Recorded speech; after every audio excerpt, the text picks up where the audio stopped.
कणकवलीकरांच्या भेटीला येऊन ते आमदार झाल्यानंतर पत्रकारांची भेट राहून गेली. कारण पहिली आमदारकी पत्रकारांमुळे 2009 ते 14 तुमच्या सगळ्यांमुळे आमदार झालो होतो. आता पक्षाने आमदारकी केली, त्यामुळे आता कार्यकर्त्यांसाठी आमदार. गेले 2-3 महिने रायगड, रत्नागिरी आणि सिंधुदुर्ग असा संघटनात्मक कामाचा प्रवास सुरू आहे. माझ्याकडे जी जबाबदारी आहे ती पालघर ते सिंधुदुर्ग त्याच्यामधले संघटनेचं संयोजक पद माझ्याकडे आहे. या संयोजक या नात्याने पक्षातलं कार्यकर्त्यांमधला समन्वय, युतीतला समन्वय, संघटना वाढी आणि त्या माध्यमातून पक्षाच्या लोकप्रतिनिधीमध्ये वाढ असंही ही मार्गक्रमण आहे. त्यामध्ये प्रामुख्याने नवी मुंबई, रायगड, रत्नागिरी, सिंधुदुर्गचा प्रवास गेले 1-1.5-2 महिन्यात पूर्ण केला.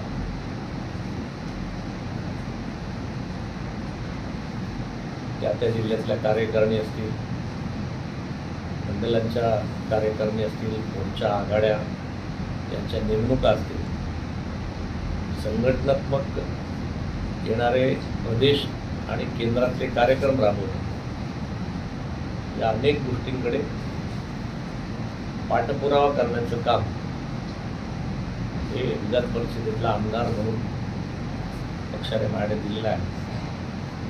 त्यामध्ये जे महसूल खात्याने महाराजस्व अभियान जे राबवलेलं आहे, छत्रपती शिवाजी महाराजस्व अभियान, त्याचं रायगडचं जिल्ह्याचा सदस्य म्हणून कारण प्रत्येक विधान परिषदेच्या आमदाराने एक सदस्य म्हणून एक जिल्हा दिलेला. रायगड जिल्ह्याचं महाराजस्वाचं काम, रत्नागिरी जिल्हा हा माझी नोडल एजन्सी, DPTC रत्नागिरी माझी नोडल आहे. त्यामुळे रत्नागिरीमध्ये भारतीय जनता पक्षाचा कोणीही आमदार नाही, त्यामुळे प्रामुख्याने काम रत्नागिरीचं. आणि सिंधुदुर्ग जिल्ह्यातला मी ओरिजिनल असल्यामुळे आणि संयोजक म्हणून कोकणाची जबाबदारी असल्यामुळे सिंधुदुर्ग जिल्ह्यातल्या संघटनेचं काम, असं एकूण पालघर ते सिंधुदुर्ग असं काम आहे. त्या 4ही जिल्ह्यांचा माझा प्रवास पूर्ण झाला आहे. ठाणे, पालघर अजून बाकी आहे. आणि त्यामध्ये एक अधिवेशन 15 दिवसाचं त्यामध्ये आलं. त्या अधिवेशनामध्ये कोकणातले विविध प्रश्न मांडण्याची संधीसुद्धा मला विधान परिषदेचा आमदार केल्यामुळे वरिष्ठ सभागृहामध्ये मिळाली. कोकणाच्या विकासामध्ये काही गोष्टी परिषदेमध्ये जास्तीचा वेळ बोलण्याला मिळत असल्यामुळे, कारण तिथली सदस्य संख्या कमी आहे, विधानसभेमध्ये जास्त आहे, त्यामुळे वेळेचं नियोजन चांगल्या प्रकारे होतं. आणि पहिलंच विधान परिषदेत प्रथमच संधी मिळाली आणि माझ्या पक्षाने माझे प्रतोद प्रसाद लाड आणि गटनेते प्रवीण दरेकर या दोघांच्या आणि माननीय मुख्यमंत्री यांच्या सहकार्याने मला यावेळेला तालिका सभापती म्हणून बसण्याचा सुद्धा मान मिळाला पहिल्या अधिवेशनात. त्यामुळे तालिका सभापतीच्या नजरेतून सभागृह कसं असतं हे सुद्धा पाहायला मिळालं. अनेक नियम, कारण विधानसभेचे अनेक नियम निराळे आहेत, विधान परिषदेच्या नियम निराळे आहेत, त्या नियमांचा सुद्धा थोडाफार अभ्यास करता आला. आणि हळूहळू कोकणातल्या कोकण म्हणून एक विकासाचा पुढच्या 12 वर्षाचा एक का आराखडा कसा ठेवता येईल, पुढच्या 12 वर्षात काय करता येईल, याची सुद्धा मी माझ्या रत्नागिरीच्या दौऱ्यात त्याचा मी आराखडा मांडला होता की मोदी साहेबांच्या कार्यकाळाला 12 वर्ष पूर्ण झाली. त्यामुळे आता पार्लमेंटपासून पंचायतपर्यंत, ग्रामपंचायतपर्यंत सगळीकडे बहुतेक कोकणामध्ये महायुतीचं सरकार आहे. आता लोकांच्या समस्या सुटल्याच पाहिजे. त्यामुळे जे मंत्री महोदय आपल्याकडे जिल्ह्यात येतात त्यामुळे त्या जिल्ह्यातल्या समस्या त्या मंत्री महोदयांच्या माध्यमातून सोडवणं, त्या मंत्र्यांना जिल्ह्यात आणणं, त्यांच्या आढावा बैठका घेणं आणि जनतेच्या जास्तीत जास्त समस्या दूर होणं हे माझं काम आहे. आणि त्या दौऱ्यात परवाच बावनकुळे साहेबांच्या पूर्ण दौऱ्यात राहण्याची संधी मला मिळाली, संयोजनाची संधी मिळाली. त्यामुळे ठाणे, रायगड, रत्नागिरी आणि काल झालेला सिंधुदुर्ग असा दौरा त्यांचा आटपला. तुम्ही बावनकुळे साहेबांच्या एकूण कामाचा प्रत्यक्षदर्शी आहात कालच्या सभेचे. त्यामुळे अनेक गोष्टी त्यांनी फार छान नवीन कायदे करतायत, नवीन रचना करतायत. महसूल मंत्रालयाचं काम आणखीन ताकदीने कसं वाढावं याविषयी त्यांची तळमळ, त्यांची संवेदना, त्यांचा अभ्यास, महसूल संहितेवरचा त्यांचा जो काही अभ्यास आहे महसूल संहितेवर, तो फार वाखाणण्याजोगा आहे.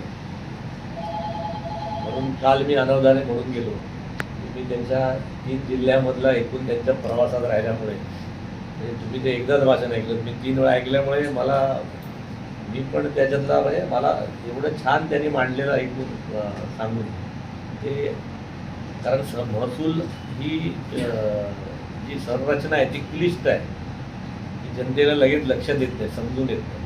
म्हणून बावनकुळेंचा हातखंड आहे की सहज करून, सोपी करून सांगतात आणि अनेक क्लिष्ट कायदे पण बदलतात. जसं एनएचा विषय आहे की एनएचा विषय बदलण्यापेक्षा अख्खं राज्य झोनवरती घेऊन गेले.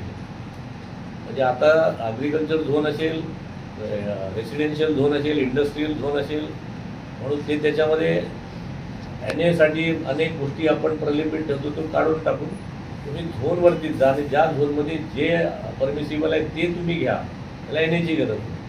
आणि जर त्या परमिसिबल नसेल तर तुम्हाला तो झोन चेंज करून घेता येईल. अशा प्रकारचं इनोव्हेटिव्ह सगळ्या गोष्टी करता येईल. 70B म्हणजे ज्या जबरदस्ती कोणाच्या तरी शेतात किंवा त्याच्या मालमत्तेमध्ये घुसखोरी झालेली आहे त्याची प्रकरणं सुद्धा 3 महिन्यात उडवा, नाहीतर माझ्याशी गाठ आहे. अशा प्रकारे सामान्य माणसाच्या मालमत्तेचं रक्षण करण्याचं काम म्हणजे कालची सभा झाली त्यामुळे तुमच्या लक्षात आलं फार ताकदीने करतायत. त्यांनी इथपर्यंत ते करतायत की शेवटी विकास हा गावाचा करायचा. तर गावाच्या विकासासाठी ग्रामपंचायतची व्यवस्था आहे. ग्रामपंचायत ते कलेक्टर किंवा ग्रामपंचायत ते मंत्रालय, याच्यामध्ये अनेक यंत्रणा कधी कधी आपल्याला उगाच त्याच्यामध्ये म्हणजे अडथळा पण असतात किंवा त्याला सहकार्य करण्यासाठी म्हणून असतात आणि अनावश्यक त्यांचा गोंधळ निर्माण होतो. म्हणजे काल त्याच्या भाषणात आपल्याला आवडलेली गोष्ट असेल तुम्हाला की एक वेळ असा येईल की तहसील कार्यालयच थांबेल. म्हणजे सामान्य माणसाच्या एवढ्या सगळ्या गोष्टी ऑनलाईन होतील की तुम्हाला या मधल्या सरकारी यंत्रणेची गरजच पडणार नाही आणि तुम्ही तुमच्या सगळ्या गोष्टी ऑनलाईन किंवा कलेक्टरकडनं या योग्य प्रकारे करून एवढ्या अभ्यासापर्यंत एवढ्या तळमळीने ते काम करतात. म्हणजे अशा हा बावनकुळे साहेबांचा प्रवास झाला. मी आशिष शेलारांचा प्रवास रत्नागिरीमध्ये आम्ही केला, लवकरच तो सिंधुदुर्गात होईल. त्यांनी दशावतारांचा प्रश्न मांडला. दशावतारांचा प्रश्न आम्ही अनेक मंडळींनी मांडला. निलेश राणेजीने खालच्या विधानसभेत मांडला. आम्ही त्याच्या अगोदर मंत्र्यांच्या बैठका घेऊन अनेक गोष्टी मांडल्या. आता या सगळ्या सरकारच्या माध्यमातून आम्ही पूर्वी प्रश्न विचारणारे होतो, काल तसं पालकमंत्री म्हणतो, आता आम्ही सोल्युशन देणारं सरकार.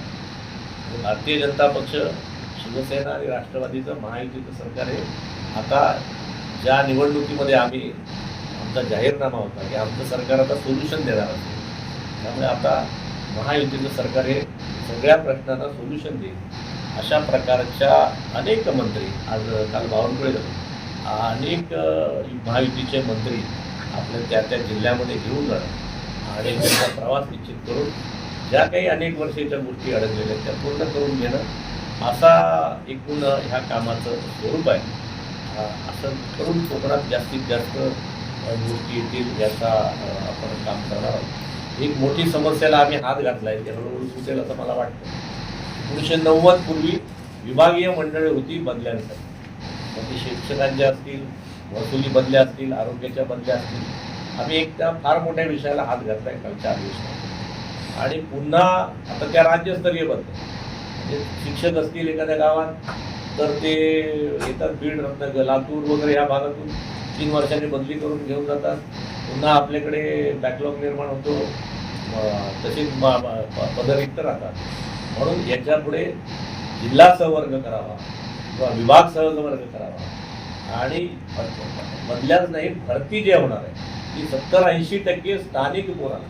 म्हणजे हा विषय एवढा मोठा आहे की सहज आम्ही याचा दांडोळा घेतला. ते 2 लाख शिक्षक महाराष्ट्रात माझ्या माहितीप्रमाणे साधारणतः काम करत असतील आणि या कोकणात 2 जिल्ह्यामध्ये सिंधुदुर्ग, रत्नागिरीमध्येच माझ्या माहितीप्रमाणे थोडा आकडा इकडे तिकडे होईल, पण 15,000 शिक्षक काम, 10 ते 15,000 शिक्षक. आता याच्यातले 70-80% शिक्षक असतील किंवा महसूल यंत्रणेतले तलाठी किंवा इतर जे मंडळी आहेत, 70-80% लोक कोकणाच्या पलीकडचे आहेत, बाहेरचे आहेत. मग माझ्या कोकणातल्याच पोरांना रोजगार मिळेल का?